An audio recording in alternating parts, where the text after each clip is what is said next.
Blanc-Constant Barapeya est notre invité ce soir sur le plateau du contrat social. Avec lui, nous allons passer au peigne fin le projet de société de Joseph Kinumbi Kiambungu, candidat à la présidentielle de mars 2026, intitulé « Gouverner autrement ».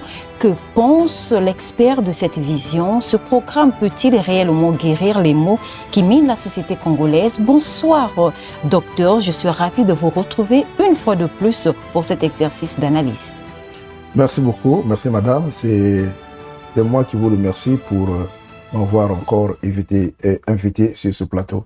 Mais avant tout, vous permettez que, au moment où je prends cette parole publique de votre illustre média, j'aimerais, vous le permettrez, de m'incliner devant la mémoire de madame Bertrande Yolande Ofomé, qui vient de nous quitter, professeure à l'université Mariam Gwabi, et vice-présidente chargée des questions de la DAC, comment vous appelez ça, chargée des affaires académiques. Alors, comprenez l'émotion qui m'entoure en ce moment. J'avais des relations tant sociales qu'académiques avec cette dame, et cette éminente professeure, et j'ai saisi donc cette occasion pour présenter mes condoléances à sa famille biologique et à sa famille académique. Que son âme soit recueillie auprès de nos ancêtres. Hommage rendu, docteur. Rentrons dans le vif du sujet. Le candidat prône pour une gouvernance nouvelle. Au-delà de l'intitulé, que devons-nous comprendre par cette appellation « gouverner autrement » ? Bien, merci beaucoup. Vous savez, M. Kinumbi Kiambungu n'est pas à sa première participation à une compétition électorale. En 2021, qui couvrait le mandat 2021-2026, M. Joseph Kinumbi Kiambungu avait présenté un projet de société dont l'intitulé est identique à ceux d'aujourd'hui, c'est-à-dire gouverner autrement. Bien, ce concept de gouverner autrement, qu'on met souvent, gouverner autrement et autres, on l'a observé aussi par certains hommes politiques qui l'utilisent. On a vu M. Ngolondele qui avait écrit un ouvrage, il disait PCT, faire la politique autrement. Bon, la difficulté, c'est que on ne dit pas, les auteurs ne sont pas souvent explicites sur l'autrement. Qu'est-ce qui est autrement? Bien, maintenant, on peut essayer un peu de regarder, quand vous lisez le contenu, je pense, je peux me tromper sur que je ne suis pas dans la logique de l'auteur. L'autrement, donc, renvoie à un changement des pratiques, de paradigme, de logique et de la gouvernance. Certainement, c'est cela que l'auteur ou bien le candidat met en évidence, parce que lorsque vous regardez l'ossature de son projet, il propose des choses qu'il estime contraires à ce que nous vivons. Donc, on sait que gouverner autrement, c'est le changement du paradigme. Docteur, vous qui avez parcouru et scruté ce document de fond en comble, quel est votre sentiment sur la pertinence et la cohérence de ces propositions? Bien, j'ai parcouru ce projet, son document, qui s'étend sur, je crois, 28 pages. Alors, je constate que ce programme est structuré en deux parties. Il y a ce qu'il appelait les mesures urgentes, ce qu'il doit faire dès qu'il est élu, et des mesures à long terme. Alors, des mesures urgentes, il y en a de deux ordres. Vous avez ce qu'il appelait les mesures politiques et les mesures financières. Bien, au regard de tout ce qu'il a présenté comme projet, j'ai essayé d'aller en profondeur, j'ai regardé, j'ai lu, j'ai essayé de voir. Alors, chose que nous allons décortiquer tout au long de cette émission. Ouais. Alors, je pense que M. Kinumbi a basé son projet en tenant compte du vécu des Congolais, parce qu'il décrit dans son projet, il met l'accent sur les situations que vivent les Congolais, c'est-à-dire le chômage, la précarité et tout ce qui va avec. Mais je pourrais dire que si je lis bien, j'essaie de comprendre avec les lunettes qui sont les miennes, je me rends compte que M. Kinyumbi, c'est un homme de droite. Tout au moins, son projet se rapproche beaucoup plus de la droite. Il parle d'investissement et j'ai compris que c'était un ancien banquier. Donc, c'est tout à fait normal.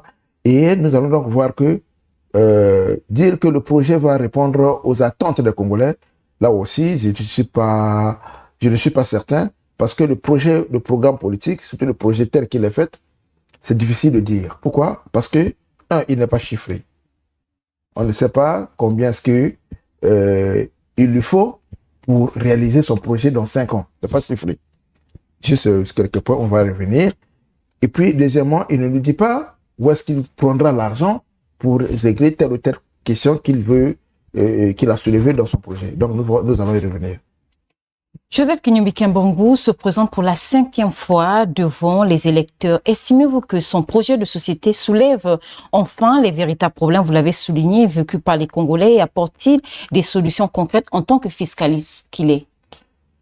Bon, là aussi, il faut regarder, vous avez dit que c'est sa 5e fois de se présenter. Oui, il s'est présenté en 2002, en 2009, en 2016, en 2021 et aujourd'hui, il se présente encore. Bien, rien ne justifie qu'il pourra remporter d'abord les élections. Ça, c'est une évidence. Et même s'il remportait les élections, comment il ferait pour aller occuper le trône d'un Mpila? Enfin, du palais du peuple, c'est la deuxième interrogation. Mais peu importe, mais au regard de ce qui se présente, je ne pense pas que M. Kinyumbi Kiambangou, à partir de ce programme que j'ai lu, il va régler les problèmes de Congolais en 5 ans. Je suis d'avis avec vous. D'ailleurs, je l'ai dit tout à l'heure que M. Kinyumbi a épinglé les problèmes que vivent les Congolais. Surtout, il a mis l'accent sur la corruption, les mauvaises pratiques qui gangrènent notre administration et notre système social. Mais de là à dire que c'est une panacée pour résoudre les problèmes des Congolais, je reste sceptique parce que je l'ai dit tout à l'heure, le budget le programme n'est pas chiffré, il ne donne pas assez de détails.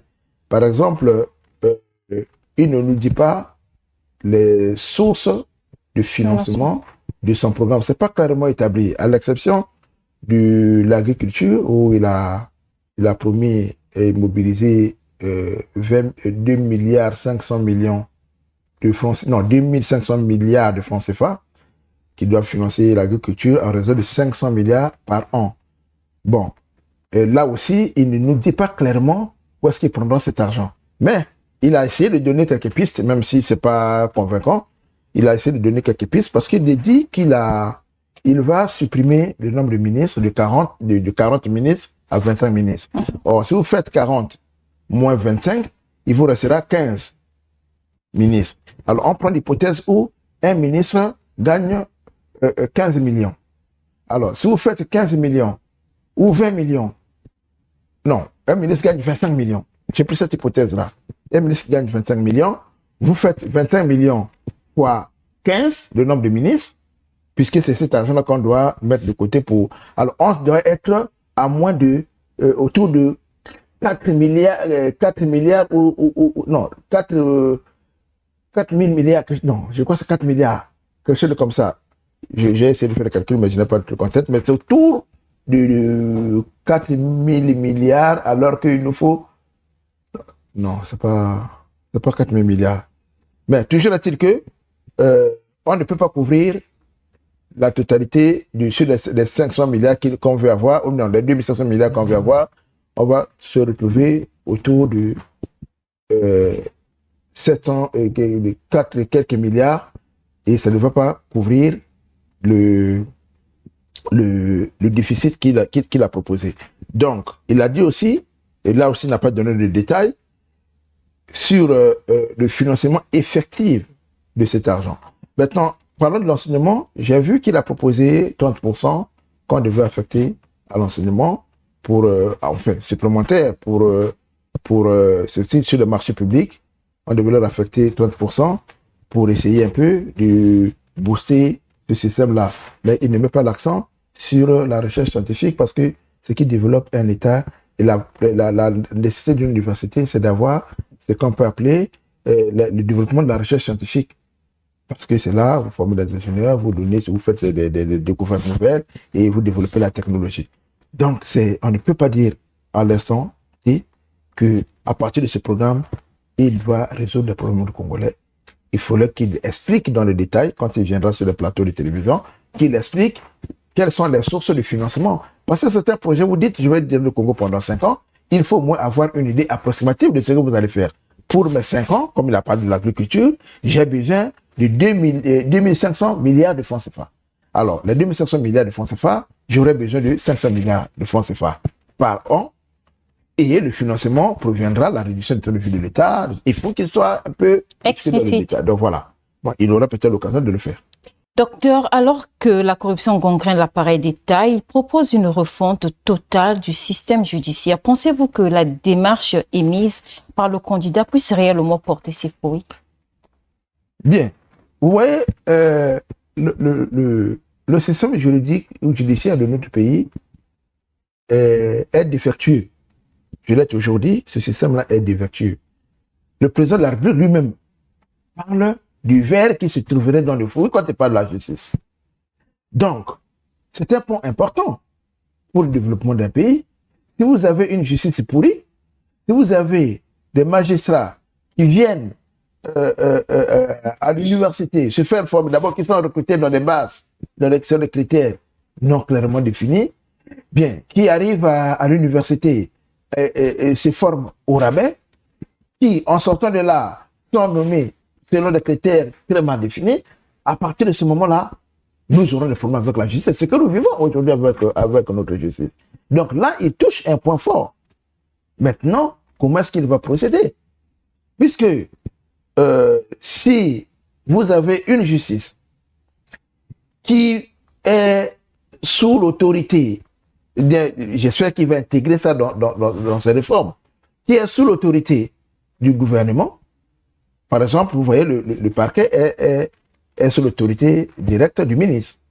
Alors, à partir de ce moment-là, comment est-ce qu'on va résoudre il y a forcément, d'ailleurs, il en parle quand il va limiter le pouvoir du président, de l'exécutif, il y a inéluctablement l'ingérence du système exécutif sur le système judiciaire. Maintenant, s'il veut réformer la justice, c'est un tout. Il faut qu'il commence d'abord par les mécanismes de recrutement, d'abord par les mécanismes de formation, d'abord par l'éthique et surtout la sanction. Parce que tout ce qu'il a dit, il faut lutter contre la corruption, c'est vrai.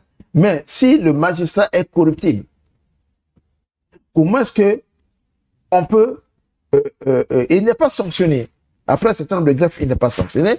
Comment voulez-vous que cette justice puisse être efficace et booster le développement? Vous qui partez le dimanche à l'église, il y a un homme d'État qui, après avoir dirigé son pays pendant 40 ans, a fini par dire un jour que seule la justice élève une nation. Il s'agit là de M. Salomon. Alors, si vous avez un pays où la justice est pourrie, tel que nous l'observons chez nous, le président lui-même, qui est le premier magistrat, dénonce, pour que nous y arrivons, quittons le point A vers le point B, et ce qui me a raison sur cette question, il faut commencer par réformer la justice. Mais comment? Il ne dit pas comment il va procéder.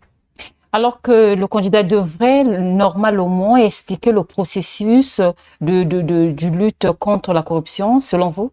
Oui, il devait expliquer. Bon, maintenant, il ne va pas tout dire dans ce projet. Voilà pourquoi il y a des parties où je proposais sur ce plateau, il faut des débats contradictoires. C'est-à-dire, entre les équipes de campagne, pourquoi pas les candidats. C'est à cette occasion-là que le candidat explique leur projet de société. Et on les confronte avec les autres projets. Et à partir du débat, on peut convaincre les indécis, on peut séduire les indécis. Donc, je pense que ce qu'il dit sur la justice, oui, tout le monde l'observe. C'est une réalité implacable. La justice est en état de délabrement très avancé. Ça, c'est clair. Il faut donc restaurer l'autorité de la justice pour booster les investissements tels qu'il a dit. Mais comment va-t-il procéder? C'est ça la question. Et là, il n'a pas été tellement clair sur ça. Le candidat insiste également sur la problématique du climat des affaires au Congo. Pourquoi cet axe est-il si crucial pour l'économie nationale selon votre analyse? Bien. Déjà, cette cette thématique est liée à la première que nous venons de développer tout à l'heure. Bien, il s'agit là aussi d'une orientation idéologique. Je vous ai dit ici que M. Kinyombi me semble être un homme de droite. Bien, il y a, du point de vue idéologique, certaines personnes qui estiment que les États ne peuvent plus se développer seuls. Il faut ouvrir le capital, il faut s'ouvrir, ce qu'on appelle l'économie de marché, il faut s'ouvrir aux investisseurs parce qu'à partir des IDE, c'est-à-dire les investissements directs étrangers, on peut bosser un certain nombre de secteurs. Donc, si on se situe dans cette logique et que vous avez une justice qui est pourrie, vous avez le climat d'affaires qui est nauséabond, à partir de ce moment, comment est-ce que quelqu'un peut venir mettre son argent au Congo s'il n'est pas convaincu qu'il y a une sécurité juridique? À partir de ce moment, il ne viendra pas. Parce qu'un investisseur, c'est quelqu'un qui mise. Il met son argent, il escompte le retour sur investissement. Et pour qu'il y ait le retour sur l'investissement, il faut que le climat des affaires soit sain, il faut qu'il y ait la stabilité politique, parce que c'est un élément aussi déterminant. Bon, il n'a pas parlé dans son projet de société. Je ne l'ai pas lu, peut-être que je n'ai pas fait attention. Parce que les deux éléments-là sont importants pour que les investisseurs puissent venir chez vous, même si je ne crois pas trop à cette approche. Mais il faut garantir, il faut qu'il y ait une garantie.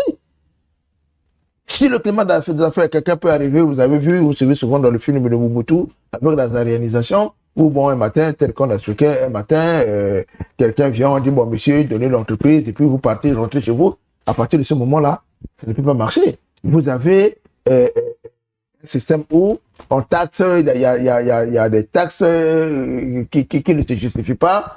J'ai des amis qui ont des unités de production de restaurants, mais tout le temps, les gens sont là-bas. Vous venez avec des taxes, des impôts, c'est à partir de ce moment-là, si ce n'est pas régulé, si la justice n'est pas là, si vous êtes dans une instabilité politique où à chaque moment, les gens vont courir de gauche à droite, les étrangers ou bien les entrepreneurs ne viendront pas déposer leur argent, investir leur argent au Congo. Si M. Dangote est à Brazzaville, parce qu'il a senti que il y a un climat comment dirais-je, il a constaté que il y a une stabilité politique, il peut venir mettre son argent au Cameroun, il met son argent au Congo, il met son argent au Gabon, il met son argent en Guinée équatoriale. Mais il y a aussi la compromission et la corruption des élites. Si vous avez une élite prémondière et rentière, à partir de ce moment-là, les investisseurs ne viendront pas parce qu'il n'y a pas de sécurité juridique. Et tout ça, le pilier, c'est la justice. Parce que la justice doit sanctionner les mauvais comportements.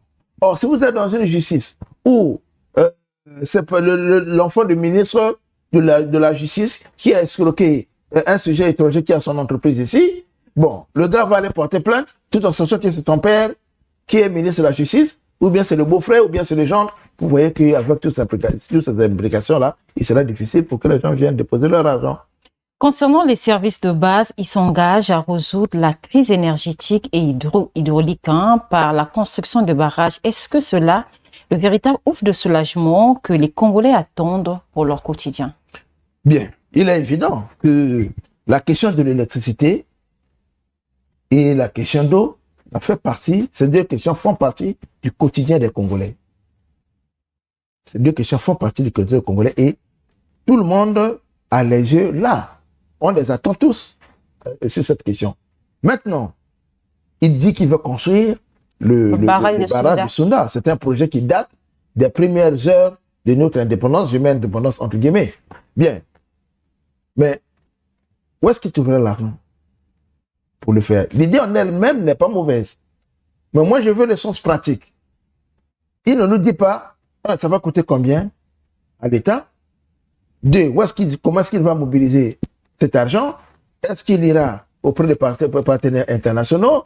Quel est l'état d'endettement du Congo en l'état actuel des choses? Est-ce qu'il va bénéficier de la confiance de ses partenaires? Comment est-ce qu'il va faire pour mobiliser les fonds? Ça va coûter combien? À partir de ce moment-là, on peut avoir une idée pour voir si le projet est réaliste ou pas. Mais l'idée en elle-même n'est pas mauvaise. Bon, et j'ai lu un peu plus loin aussi, il ne met pas seulement l'accent sur le Sunda. Il propose un modèle où il y aura l'énergie à partir du barrage, donc l'énergie du barrage de Sonda. Il y aura l'énergie à partir du gaz. Il a présenté aussi l'énergie solaire. Oui. Bon, voilà, donc il y a 3 sources d'énergie. Maintenant, comment est-ce qu'il va financer? C'est le plus important. Parce que vous savez que lorsque nous sommes en politique, nous sommes là dans la séduction politique. La campagne électorale, c'est une période de séduction politique. Ouais. On essaie de faire le programme en tenant compte de ce que pensent les citoyens. Maintenant, dans la faisabilité, et c'est là où j'ai trouvé le projet, en dépit des bonnes intentions, je l'ai trouvé pas consistant parce que sur le plan il ne nous dit pas en fait comment est-ce qu'il va faire pour mobiliser l'argent, tout en sachant que la situation économique dans notre pays est critique. Non, selon vous, que ce projet de société est purement littéraire? Oui, oui. Ça rentre donc dans le cadre de promesses électorales parce que quand je regarde la situation économique de notre pays, lui va hériter un peu de la science-fiction. Il sera élu au soir du 15 mars. Il va hériter d'un pays surendetté. Il va hériter d'un pays plongé dans la corruption. Il va hériter d'un pays marqué par la paresse des citoyens. Il va hériter, au fait, ça serait un bourbier. Mais il fait des promesses. Il devait au moins nous dire que, voilà, si je veux financer, par exemple, le chemin de fer, j'aurais besoin de tant d'argent. Et avec ça, je vais prendre cet argent à partir de telle structure. Puisqu'il par exemple, il a essayé un peu de dire, bon, voilà, lui concernant le financement de l'agriculture, il va baisser le nombre de ministres et les charges de l'État. Mais je vous ai démontré tout à l'heure que s'il veut arriver à ce montant, si nous prenons 15 ministres et un ministre gagne 25 millions, vous faites la multiplication, vous aurez le montant. Donc, on ne va pas se rapprocher. Maintenant, il faut qu'il soit explicite parce que les citoyens, combien ont lu son projet de société? Et parlant de l'agriculture, donc vous soulignez tout au long de notre échange, docteur, mais le candidat a bien précisé les cinq zones et les départements auxquels il met l'accent pour développer l'agriculture. Est-ce que là n'est pas une idée aussi louable?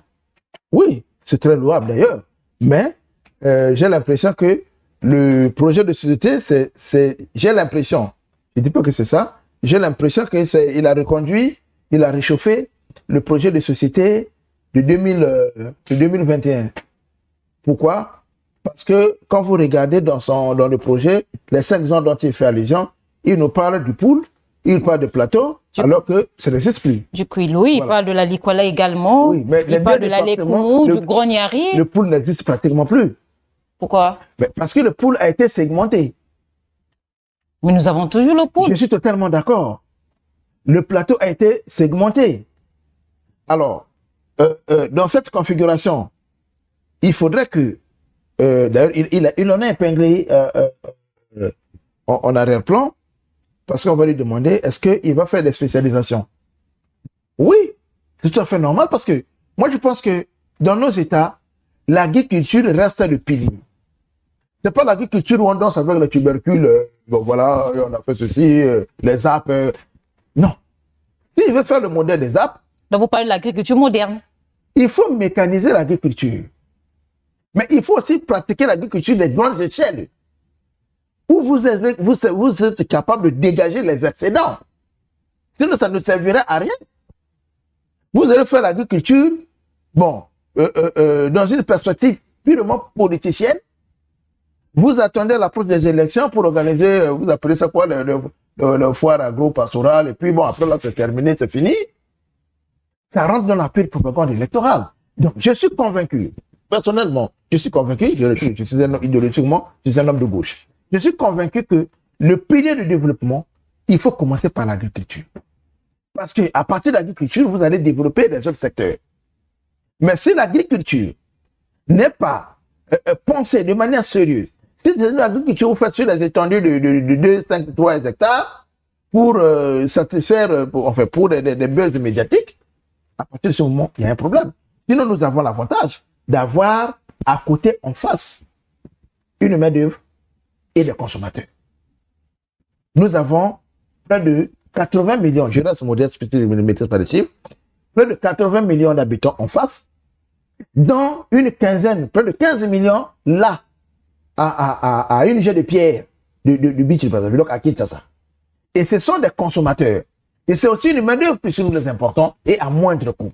Donc, pour faire l'agriculture au Congo, on ne doit pas avoir de problème. Parce que les consommateurs viendront. Et ils vont traverser pour venir chercher. C'est surtout que nous avons une même culture alimentaire. Mais de quelle agriculture il s'agit? Il va faire ça comment? Comment va compter? Il a dit qu'il va financer ça à hauteur de 2500 milliards. Je me rappelle, il y avait une étude qui était menée par le ministre Njombo à son époque. Et il voulait moderniser l'agriculture. Et dans son plan de développement agricole, ça devait lui coûter 1000 milliards par an. 1000 milliards par an. Donc, un peu le double de ce que M. Kinyumbi a proposé. Bon, le ministre Njombo avait mené une étude, une enquête de terrain. Je crois qu'il était assisté par des institutions financières sur la question. Il a produit ce résultat, ça n'a jamais été fait.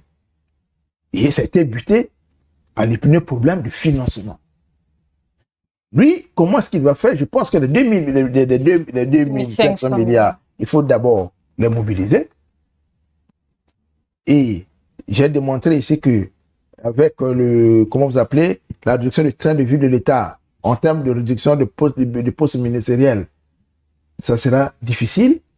Il faut donc réduire les postes ministériels et les budgets. Parce que si vous réduisez le nombre de ministres, mais le ministère de la Santé, par exemple, peut inclure le ministère de la Santé, de la Population et des Affaires sociales. Les 3 budgets seront toujours là. Donc, il faut qu'il soit un peu explicite. Comment est-ce qu'il va procéder pour rendre cela effectif? 2500 milliards, c'est déjà un pas important. Faudrait-il les mobiliser? Parlons du domaine de la santé. Il promet de rendre opérationnelle la caisse d'assurance maladie universelle. Est-ce le levier principal pour garantir des soins de qualité à chaque citoyen? Non, je ne suis pas d'accord avec lui. Parce que le problème, pour parler de l'assurance maladie, il faudrait d'abord que les services de santé soient là. Il faudrait que les infrastructures de santé soient là. Quand je parle des infrastructures, je me limite au bâtiment. Vous avez donc l'infrastructure humaine, les médecins, vous avez les bâtiments, vous avez le plateau technique. Alors, s'il arrive au pouvoir là, demain, au soir du 15 mars, alors il va mettre tout de suite sur pied l'assurance maladie, c'est très bien, mais dans quelle structure? Quels sont les états de nos hôpitaux? Allez au CHU. Je pense qu'il devait d'abord mettre l'accent sur l'équipement du plateau technique. Bien entendu. Il faut d'abord restructurer les services de santé tels qu'ils existent déjà. Comment il va mettre l'assurance maladie dans un environnement comme le CHU où les gens sont tout le temps en grève? Il n'y a pas de plateau technique. L'assurance maladie en ce moment-là servira à quoi? On va soigner qui, à partir de quoi et avec quoi? Or, sur ce côté-là de l'équipement, il n'a pas mis l'accent. Il n'a pas mis l'accent sur ça. Peut-être qu'il a dit de manière implicite, mais il ne met pas l'accent. Or, il faut toucher la question de fond. L'assurance maladie vient en complément de ce qui existe déjà. Or, aujourd'hui, le système de santé est à terre. La preuve, c'est que nos autorités ne se soignent pas ici. Ils se soignent ailleurs. Ça veut dire qu'ils sont conscients que le système de santé est défectueux. Malade. Défectueux. Défectueux. Ça ne fonctionne pas. Parce que si on avait, de toute façon, quand quelqu'un est malade, on mobilise les avions médicalisés pour ramener de l'autre côté. Il y a un rapport de la Cour de comptes et de discipline budgétaire qui parle justement des frais concernant les évacuations sanitaires. Allez-y regarder. Alors, moi, j'aurais souhaité que M. Kinyumbi devait peut-être regarder sur ce côté-là. L'argent qui sert à l'évacuation sanitaire, on peut récupérer cet argent, mettre au lieu d'envoyer les gens à l'étranger. À partir de cet argent, on pourra penser comment mettre sur pied, améliorer les structures à l'interne pour que ces Congolais-là restent ici, se soignent ici. Équiper des structures sanitaires avec un plateau de qualité. Oui, mais ce qui fait un hôpital, madame, ce n'est pas le bâtiment. C'est le plateau technique. Mais qu'en est-il du personnel soignant? Bien entendu. Mais le plateau technique va avec le personnel soignant. Je vous ai dit tout à l'heure, l'infrastructure humaine. Donc, je vais parler, pas seulement le personnel soignant, il faut parler du personnel de santé de manière générale. Parce que dans le personnel de santé, vous n'avez pas que des médecins. Vous avez les infirmiers, vous avez les sages-femmes, vous avez tous ceux qui ont fait santé publique, vous avez les femmes d'entretien, vous avez tout ça, ça fait partie du personnel de la santé. Et si vous ne prenez pas cela en amont, vous venez avec l'assurance maladie, on se pose la question, ça va s'appliquer dans quelle structure? Il faut donc commencer à perfectionner le système de santé au Congo. Parce que on ne peut pas parler de développement sans qu'il y ait des citoyens en bonne santé. Avec des citoyens malades, comment est-ce que vous allez développer le pays? Vous avez vu la même expérience avec Covid-19. Tout le monde était fermé chez lui, personne ne pouvait travailler, l'économie était au ralenti. Donc ce sont les indicateurs. On ne peut pas aller au développement avec un peuple malade. Et pour que le peuple soit en bonne santé, il faut donc obtenir ce qu'on appelle la souveraineté sanitaire. La souveraineté sanitaire s'obtient à partir des structures de santé. Vous avez un premier ministre qui a dit, allant se soigner en France, il dit le Congo c'est un désert sanitaire. Si c'est dit d'un premier ministre que le Congo c'est un désert sanitaire, c'est grave. Donc nous, qui sommes ici, qui partons dans le Mourois, allez dans les hôpitaux au moment où je vous parle. Vous allez voir. Donc M. Kinyombi doit d'abord tenir compte de cet aspect avant d'évoquer l'assurance maladie. Pour le volet de l'éducation, il prévoit la construction de nouveaux établissements, mais la priorité devrait-elle pas plutôt être la formation du corps enseignant, docteur? Tout ça sont liés. Tous ces éléments-là sont liés. C'est-à-dire la formation, les écoles, la qualité de l'enseignement. Mais on doit se poser la question, est-ce que M. Kinyombi Kiambongo lit l'enseignement, fait un raccordement entre l'enseignement et le développement? S'il fait le raccordement entre l'enseignement et le développement, la première question qu'on doit se poser à M. Kinyombi Kiambongo, quel type d'enseignement, de système éducatif, pour quel type de développement? Ou quel type de développement, pour quel type de système éducatif? Massamba Deba a posé cette question en son temps. Et pour Massamba Deba, on ne peut pas développer le Congo avec l'enseignement général. Il fallait mettre l'accent sur l'enseignement technique, au dépend de l'enseignement général. Ça, c'est la vision éducationnelle de Massamba Deba. Bon, il a essayé de le faire, il n'a pas eu le temps parce qu'il s'est donné un plan intérimaire 1965-1968, mais ça n'avait pas marché puisqu'il y a eu des événements qui ont intervenu, il est parti. Aujourd'hui, M. Kinyombi ne peut pas dire de manière péremptoire ou disons globalement qu'il va construire des écoles, oui, pour quel type d'éducation? Là, c'est le détail qui va différer. Parce que lorsque vous regardez au passage les projets de société, c'est pratiquement la même chose qui revient. Mais on ne rentre pas dans les détails. Deuxièmement, quel est le budget qui sera alloué au ministère de l'enseignement ou à nos universités? Comment on peut concevoir des universités qui n'ont pas de centre de recherche? Combien est-ce qu'il prévoit pour développer la recherche scientifique? Combien est-ce qu'il prévoit? Vous avez évoqué ça, la formation des enseignants, de la formation des formateurs. Les enseignants d'abord, la formation continue, et les enseignants qui vont enseigner. Donc, là encore, les idées sont là, mais je pense qu'il ne touche pas, il ne va pas au fond des idées. Peut-être qu'il en fait l'économie pour exprimer quand il sera sur le plateau de télévision, quand il va vous recevoir, certainement, mais en lisant le projet, ça ne ressort pas. Il faut être un initié pour comprendre ce qu'il veut dire. Avec la question persistante de l'emploi des jeunes, pensez-vous qu'un seul mandat de 5 ans peut concrétiser l'ensemble de ces ambitions? Bien. D'abord, quel est le taux de chômage au Congo? Il y a combien de chômeurs au Congo? La question a été posée en son temps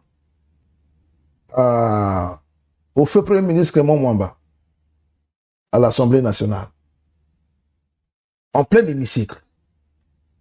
La question était de M. Denis Christelle Sassou Nguesso, mais n'étant pas là, elle avait été posée par un de ses collègues, je ne sais plus lequel, ça m'a échappé. On a posé la question à M. Mwamba, il y avait combien de chômeurs au Congo? M. Mwamba a dit qu'il ne savait pas. Bien. Est-ce que le Premier ministre actuel peut nous dire quel est le taux de chômage, le taux de chômage, il y a combien de chômeurs au Congo? Je ne pense pas. Posez la question au président de la République, puisque lui, il est avec les... Il faut l'inviter sur le plateau. Nous l'avons vu, il est venu à Africa 24. Il partait débattre, il est parti à Africa 24. Parce que c'est un étranger, invitez-le chez votre plateau, adressez l'invitation. Et le président va nous dire, il y a combien de chômeurs au Congo?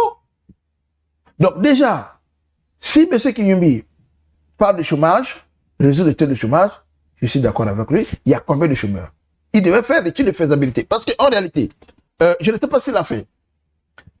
Lorsque vous partez à une élection, il faut vous mettre dans le contexte du marché. Nous sommes dans le marché électoral. Dans ce marché, vous avez les producteurs et vous avez de l'autre côté les consommateurs. Donc vous avez les citoyens producteurs, ça peut être une entreprise, ça peut être un groupe d'individus, vous avez vos produits. Le produit, c'est le candidat, le produit, c'est le programme politique. Et vous soumettez aux consommateurs qui sont les citoyens électeurs. Mais avant tout, vous devrez faire ce qu'on appelle l'étude du marché. Quelqu'un qui veut ouvrir son entreprise au Congo, nous avons parlé des investisseurs. Oui, mais c'est ça, madame. C'est ça la communication politique. Hein. C'est essentiel dans les écoles de sciences politiques. Les autres le font. C'est-à-dire, vous voulez ouvrir votre entreprise, vous devez faire l'étude du marché. Est-ce que le produit que je vais proposer, les gens vont consommer? Si les gens ne consomment pas, pourquoi? Quels sont les effets qui peuvent faire couler mon entreprise? Comment est-ce que je dois me comporter? Quel type, par exemple, vous êtes dans un quartier musulman, vous ne pouvez pas venir ouvrir un marché de cochons. Les gens ne viendront pas acheter. Les pauvres, ils viendront acheter. Donc, il faut faire des études de marché. Et quand j'ai lu le projet de M. Kinyumbi, j'ai lu pour certains d'autres, je constate qu'il y a ce manque criard des enquêtes de terrain, d'études de marché que l'on ne fait pas au préalable. On se contente d'observer ce que le citoyen observe. Or, lorsque vous faites les études scientifiques, vous allez vous rendre compte que ici, j'ai besoin de tel aspect, j'ai besoin de ceci, j'ai besoin de ceci. Scientifiquement, vous avez les données et ça vous permettra donc de faire un projet financier. Et pour ça, j'ai besoin de temps pendant 5 ans. Or là, on est en train de tâtonner parce qu'on n'a pas une direction fiable. M. Kinyumbi peut nous dire combien est-ce qu'il a besoin pour financer son mandat de 5 ans. Il a besoin de combien de milliards? Il ne le dit pas dans son projet de société. Parce que j'ai lu d'autres projets, personne ne le dit. Docteur, nous arrivons à la fin de notre échange. Une dernière question. En somme, au regard de votre expertise, croyez-vous que les Congolais seront prêts à adhérer massivement à cette vision? Bien. Déjà, il faut dire que combien de Congolais ont eu accès à ce programme de société? Et dans la plupart des cas, les gens ne lisent pas les programmes ou les projets. Nous sommes encore dans une période intermédiaire où le produit qu'on met en avant, c'est plus le candidat. Le produit qui est beaucoup plus consommé, c'est le candidat. On va vous dire, non, écoutez, il faut voter pour Sassou, Sassou c'est la paix. Donc ça tourne autour de sa figure. Vous ne voyez pas dans les mesures populaires, dans des quartiers populaires, on vous dit, bon, le projet dit non. Et le projet est réservé à une minorité, c'est-à-dire la classe des élites. Donc, pour revenir, si par une opération de Saint-Esprit, de tous les candidats ont des chances idéales, hein, ça on peut le dire. Bon, moi je veux être réaliste. S'il est élu, s'il est réellement élu, encore faudrait-il qu'il ait la capacité d'aller chercher le pouvoir. Bon, s'il est élu, qu'il mette l'accent sur l'emploi. Et la base, l'emploi, pour résoudre l'emploi, il faut développer d'abord le système, l'agriculture. C'est mon point de vue. Il faut commencer par développer l'agriculture. Mais ça ne suffit pas. Ça ne suffit pas. Il faut l'architecture humaine qui va avec ça. Si vous avez une élite prédatrice et jussive, ça posera un sérieux problème parce que l'argent qui va rentrer, vous aurez l'argent ira dans les choses des gens. D'où il faut un État fort. Je n'ai pas retrouvé ça dans la plupart des discours. Un autre élément, non, des projets. Un autre élément, mais c'est qu'il met l'accent sur le panafricanisme. Très bien. Bon, moi je ne le suis pas. Il met l'accent sur le panafricanisme qui est devenu à la mode. Mais il tergiverse sur 2 points. Lesquels? Sur le plan de l'économie, de la monnaie, sorti du franc CFA, n'est pas sorti, il a une propre position. Et là, c'est le politicien qui agit. Il a une propre position, il dit, bon, on va mettre une commission d'intelligence, on va regarder, il faut sortir. Il n'a pas une position claire. Deuxièmement, sur la fin des hydrocarbures. Alors, je l'ai vu, j'ai essayé un peu de lire, il dit qu'il ne va pas remettre en cause ce qui existe, il ne va pas bousculer les équilibres. Macroéconomique? Non, sur les questions de partage de production, tout ce qui est lié aux hydrocarbures. Bon, c'est un ancien de l'UPADES, il en sait quelque chose. Je comprends, mais on ne peut pas faire des omelettes sans casser des œufs. Troisième chose, M. Kinyumbi ne parle aucune fois de la transformation locale de nos produits. Quand il parle de fer de Mayoko, qu'on pourra trouver en Balam, qu'on pourra trouver partout, il fait un lien entre le fer et le porc. C'est pour lui, il parle d'un port minéralier. Où le fer va sortir du Congo, on amène en Chine, comme on le fait actuellement.